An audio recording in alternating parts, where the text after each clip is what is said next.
असद उमर साहब हमारे साथ मौजूद हैं। सर बहुत शुक्रिया वक्त देने का। असद उमर साहब, अब मैं तकरार नहीं करना चाहता कि मैं आपसे फिर पूछूं कि आपने कितने पैसे दिए हैं और आप कितने पैसे दे रहे हैं और वो कितने पैसे दे रहे हैं, और ये एक अजीब व गरीब जो एक सारा मामला है। लेकिन मुझे बता दें, अभी काम शुरू हुआ है, और ये बल्कि काम तो शुरू भी नहीं हुआ है, ज़ाहिर अभी तो ऐलान हुआ है, और ये एक गैर ज़रूरी बहस शुरू हो गई कि नहीं मेरे पैसे ज़्यादा हैं, नहीं तुम्हारे पैसे ज़्यादा हैं। सब ये चाहते हैं कि भाई काम हो जाए, बातें ना हो, बातें तो पहले ही बहुत सारी हो गई हैं। तो क्या मेरे ख्याल में जो बहुत ही गैर ज़रूरी बहस है, इसका खात्मा इस तरीके से नहीं हो सकता कि एक कोई दस्तावेजी शक्ल में, भाई हज़ारों अरब रुपए की हम बात कर रहे हैं, तो दस्तावेजी शक्ल में एक चीज़ सामने आ जाए, डॉक्यूमेंट सामने आ जाए जिसमें सब कुछ ब्लैक एंड वाइट में लिखा हो कि ये मंसूबे हैं, जिस तरह अभी भी बताया आपने कि ये मंसूबे हैं, और इसमें इसके इतने पैसे और वफाक की हुकूमत के इतने पैसे, ताकि ये बहस तो ख़त्म हो। जहाँ तक मेरा ताल्लुक है, इस बहस का खात्मा हो चुका है, क्योंकि जब वो बहस छिड़ गई थी तो हमने तफसीलात इशू कर दी हैं। लेकिन आपको बताता हूँ हमारी ओरिजिनल तजवीज़ क्या थी और क्या एग्रीमेंट हुआ था। हमारी यहाँ पे जब कराची के अंदर, इस्लामाबाद के अंदर मीटिंग हुई, तो उसमें ये फैसला हुआ कि अगले 2 हफ्तों के अंदर हम मंदरजा झेल काम करेंगे। ठीक है। हम यानी वफाक और सूबाई हुकूमत जो है वो मिलकर ये इत्तफाक राय कर लेंगे कि कौन से मंसूबे इस पैकेज का हिस्सा होंगे, उसमें किस मंसूबे की जिम्मेदारी वफाक के पास होगी, किस मंसूबे की जिम्मेदारी जो है वो सूबे के पास होगी, और उसकी फंडिंग सोर्स क्या होगी। ये ड्राफ्ट बन गए। उन्होंने एक प्रेजेंटेशन की उस दिन, सिंध हुकूमत ने, वो हमारे पास आ गई, हमारे पास अपने आइडिया से हमने उनको मर्ज करके एक प्रेजेंटेशन सिंध हुकूमत को भेज दी, वहां से हमारे पास जवाबात आ गए। सही है। आखिरी दिन जिस दिन हम बैठे तो उसमें चीफ मिनिस्टर सिंध ने इशू रेज किया केसीआर का, और वो मैं अखबार में भी लिख चुका हूँ, मैं ज्यादा तफसील में दोबारा जाने की जरूरत नहीं है उसकी। हमारे ख्याल में सुप्रीम कोर्ट की बंदिश है, वरना हमने कहा था अगर सुप्रीम कोर्ट हमें कह दे कि नहीं जी ये सिंध हुकूमत भी कर सकती है, और हमें कोई जबरदस्ती पैसे खर्च करने का तो शौक नहीं है, अगर सिंध हुकूमत करना चाहती है तो बहुत अच्छी बात है। लेकिन उन्होंने फिर चीफ मिनिस्टर ने कहा कि देखें वो फिर अगर ये नंबर अभी रिलीज होगा तो ऐसे लगेगा कि वफाक बहुत ज्यादा कर रहा है और सिंध का कम है। तो मैंने कहा इसका तो बड़ा आसान इलाज है, हम कल ये ऐलान ही नहीं करते कि कौन कितना पैसा खर्च कर रहा है। ओके। तो आपने देखा वजीर आजम ने जब ऐलान किया तो उसमें उन्होंने सिर्फ ये कहा कि मुश्तरका तौर पर हम 1100 अरब रुपए के मंसूबे करने वाले जो मिलके करेंगे। उन्होंने कोई बात नहीं की। फिर आपको पता है कि किसने स्टेटमेंट दी और वो क्या हुआ, और ये सारी बहस छिड़ गई। नहीं, फिर ये सोशल मीडिया पर एक बहस शुरू हो गई, फिर उसके बाद बिलावल भुट्टो साहब ने कह दिया 800 अरब हमारे हैं, फिर मुर्तज़ा साहब ने कहा कि 750 अरब हमारे। अब आज की सूरत हाल ये है ना कि अब इसी बहस में सब उलझे हुए हैं।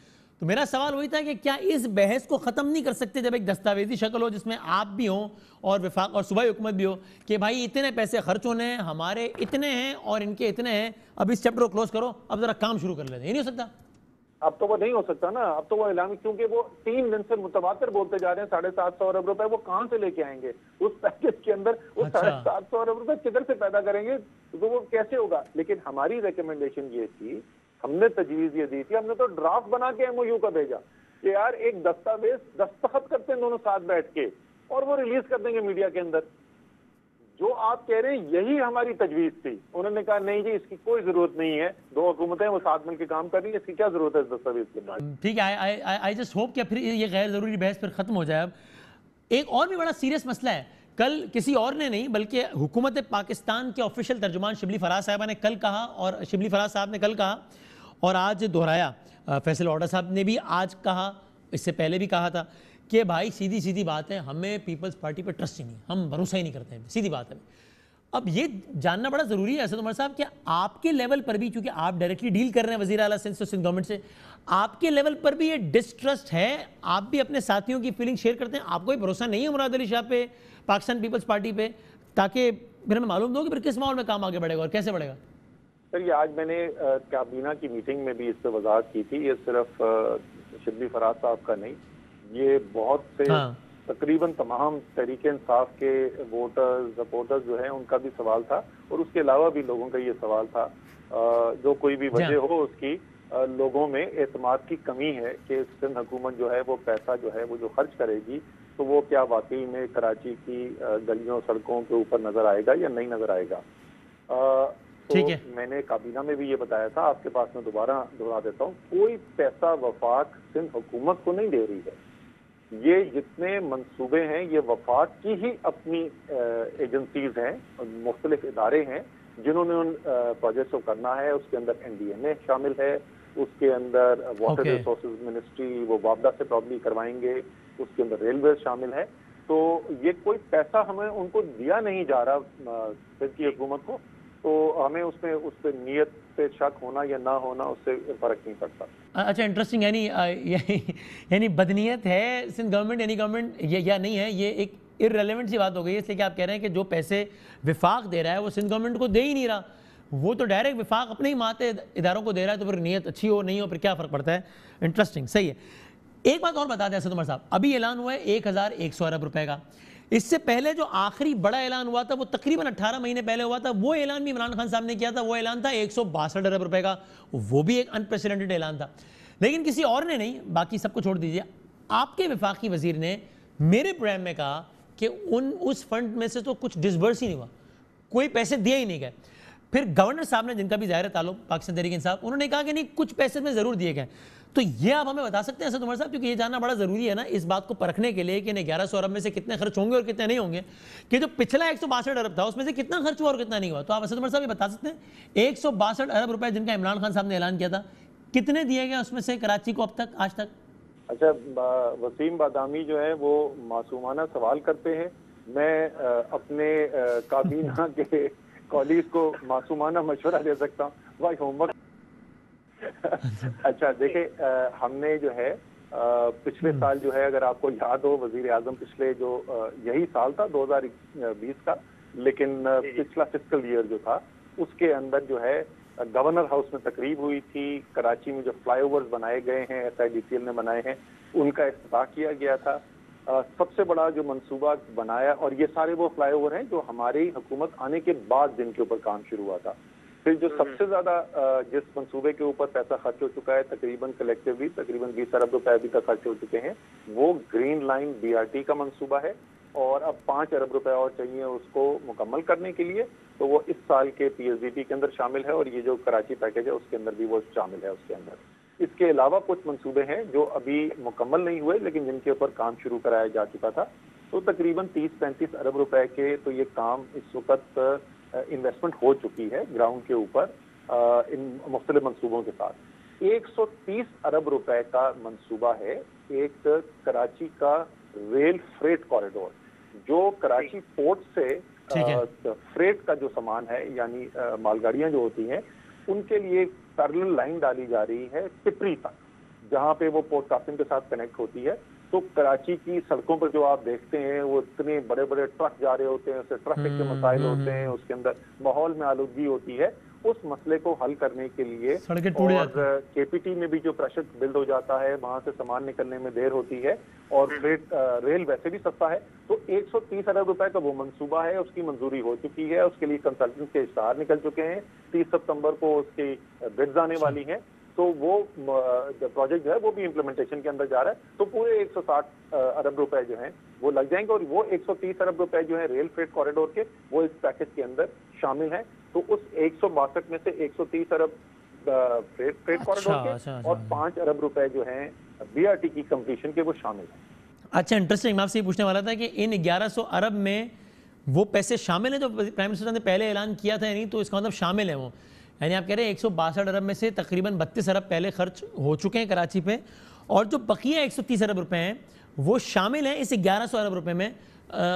वो 130 अरब रुपए भी शामिल हैं जिनका प्राइम मिनिस्टर साहब ने पहले ऐलान किया था, आज से 18 महीने पहले। ठीक है, एक और बात बता दीजिए असद उमर साहब, अब बल्दियाती इंतखाबात, आई एम श्योर कि पाकिस्तान तहरीक इंसाफ जो कि जब अपोजिशन में थी तो इमरान खान साहब इतना कहते थे कि असल तो निज़ाम हुकूमती बल्दियाती होता है कि जिसके ज़रिए डिलीवर किया जाता है और सारा कुछ।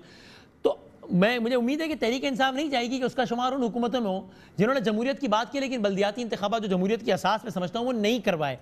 तो आप बताएंगे कि जिन सूबों में PTI की हुकूमत है वहाँ बिलउमूम, और अभी हम चूँकि सिंध के तनाज़ुर में बात कर रहे हैं, तो वहाँ बिलखुसूस बल्दियाती इलेक्शंस, इस बात को यकीनी बनाने के लिए कि बल्दियाती इलेक्शन जल्द अज जल्द हों, पाकिस्तान तहरीक इंसाफ क्या कर रही है? इसलिए कि सिंध में तो मुस्तक़बिल करीब में कम से कम मुझे होते नज़र नहीं आ रहा है।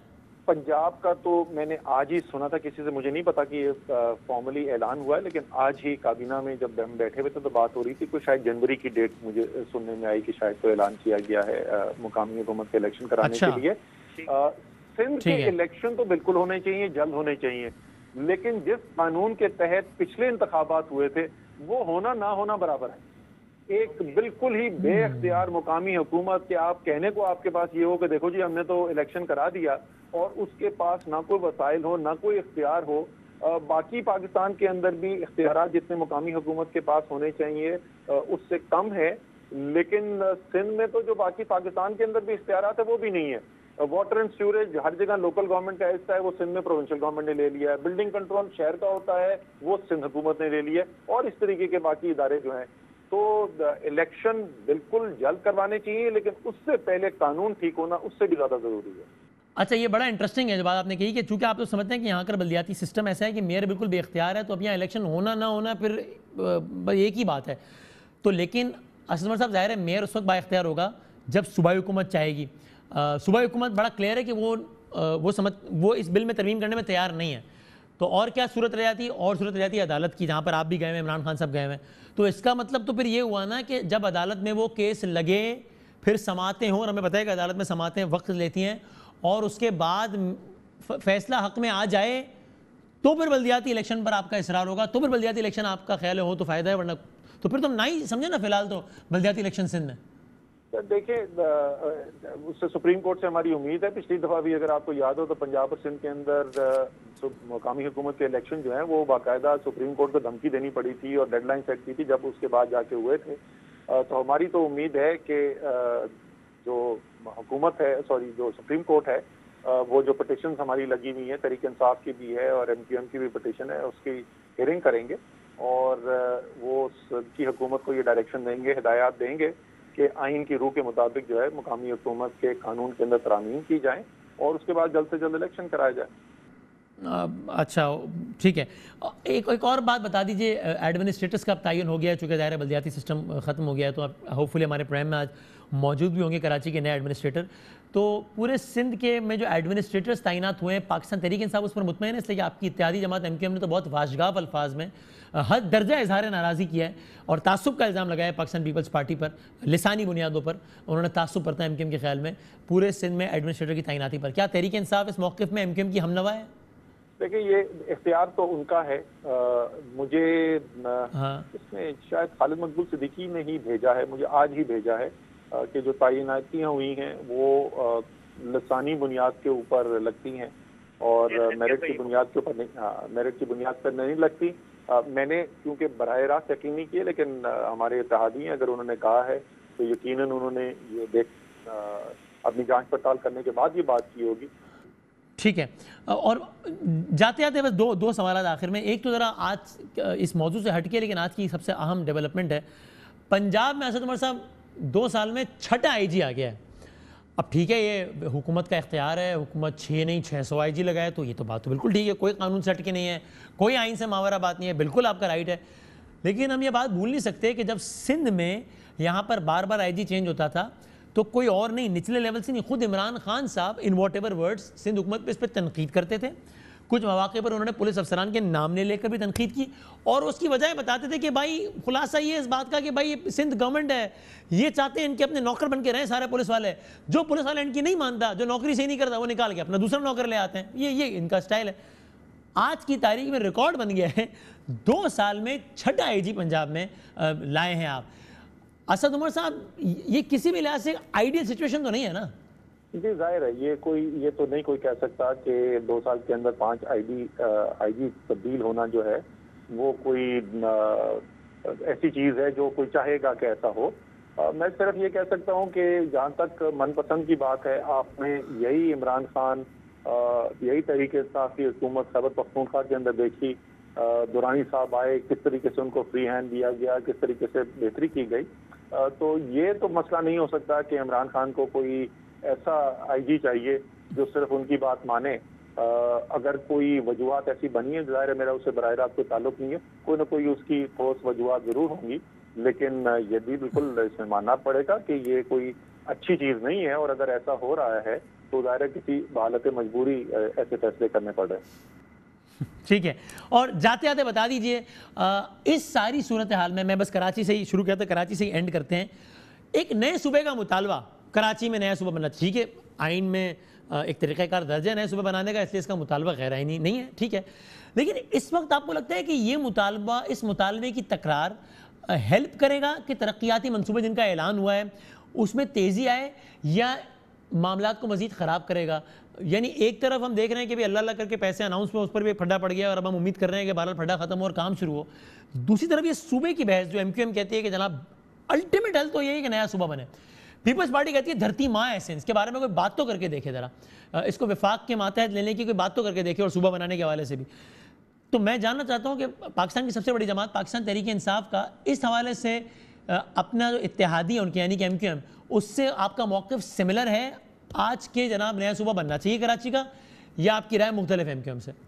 देखिए, इसके अंदर हमारा और MQM का नुक्ता नज़र जो है मुख्तलिफ है। MQM जो है वो एक अलग सूबे की बात करती रही है। तहरीक इंसाफ का मौक़िफ़ ये है कि असल बात इख्तियारात की है। कराची में कोई भी रहने वाला ऐसा नहीं है जिसको इस बात पे एतराज़ हो कि मैं सिंध का हिस्सा क्यों हूँ। कराची वालों को अगर एतराज़ है तो वो इस बात के है कि उनको अपनी ज़िंदगी में जो मसाइल हैं उनको हल करने के लिए ना उनके पास वो इख्तियार है, ना वो वसाइल हैं जो उनका हक है, जो आइन के अंदर भी लिखा हुआ है। असल बात ये है, और इसीलिए वो 140A की पिटिशन के अंदर खुद इमरान खान साहब खुद ज़ाती तौर पे उसके सिग्नेटरी हैं, मैं उसका सिग्नेटरी हूँ, क्योंकि हमारे ख्याल में हल जो है वो यही है। इसमें कोई शक नहीं। आपने बिल्कुल ठीक कहा कि आइन में ऐसी इजाज़त है, पाकिस्तान में दूसरे सूबे बन सकते हैं, दूसरे सूबों के अंदर बात होती है, सराइकी सूबे का मुतालबा किया जाता है। तो अगर कोई मुतालबा कर रहा है तो वो कोई उसको पाकिस्तान दुश्मन नहीं कहना चाहिए, लेकिन हमारे ख्याल में ये इलाज नहीं है। हमारे ख्याल में सिंध की तकसीम की बात करना जो है वो सही हल नहीं है। सही हल यही है कि तमाम सिंध के इलाकों को, तमाम सिंध के शहरों को, लालकाना की सूरत हाल देखें आप, सक्कर की सूरत हाल देखें आप, हैदराबाद की सूरत हाल देखें, ये तमाम जो शहर हैं ये सब जो है ज़ुबूहाली का शिकार हैं। वो ओवरऑल गवर्नेंस का इशू है, लेकिन जब तक इनको बाख्तियार नहीं किया जाएगा तो ये मसाइल रहेंगे। मेरे ख्याल में इसमें आप कौन सी जुबान बोलते हैं वो मसला नहीं है, ये निज़ाम की खराबी है। ठीक है, बहुत शुक्रिया। वफाकी वज़ीर असद उमर साहब हमारे साथ मौजूद थे, बहुत बहुत शुक्रिया।